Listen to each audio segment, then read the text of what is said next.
మందుబాబులకు care of address గా మారిన కొత్తవలస జిల్లా పరిషత్ క్రీడా ప్రాంగణం చిందరవందరగా మారిన జిల్లా పరిషత్ గ్రౌండ్. వివరాల్లోకి వెళ్తే విజయనగరం జిల్లా కొత్తవలస మండల కేంద్రంలో జెడ్పీహెచ్ హై స్కూల్ని ఆనుకుని ఉన్న జిల్లా పరిషత్ ప్రాంగణం రోజురోజుకి అస్తవ్యస్తంగా మారుతుంది. సుమారు 2 ఎకరాలు ఉన్న ఈ క్రీడా ప్రాంగణంలో ఎక్కడ చూసినా చెత్తా చెదారాలు నిండి ఉంది. రాత్రి అయితే చాలు మందుబాబులకు అడ్డాగా మారింది. ఇంత విలువైన ప్రాంగణంకు వాకింగ్ ట్రాక్ మరియు చుట్టూ ప్రహరీ నిర్మించి స్వచ్ఛమైన మైదానంగా ఎందుకు మార్చలేకపోతున్నారంటూ స్థానికులు ఆవేదన వ్యక్తం చేస్తున్నారు.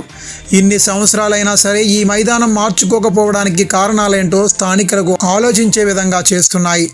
ఇలాంటి ప్రాంగణంకు ఒక రూపు తెస్తే యువతకు మరియు ప్రజలకు మంచి ఆరోగ్యాన్ని ఇచ్చే క్రీడా మైదానంగా రూపుదిద్దాలని స్థానికులు వాపోతున్నారు. చర్యలు తీసుకొని ఈ క్రీడా మైదానం ఒక రూపు తెస్తారని స్థానిక ప్రజలు వినయపూర్వకంగా కోరారు.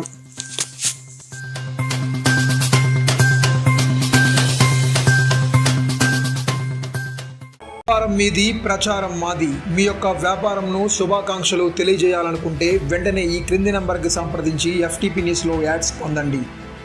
మరిన్ని ఇంట్రెస్టింగ్ వార్తల కోసం లైక్ చేయండి, సబ్స్క్రైబ్ చేయండి, పక్కనున్న బెల్ ఐకాన్ క్లిక్ చేయండి.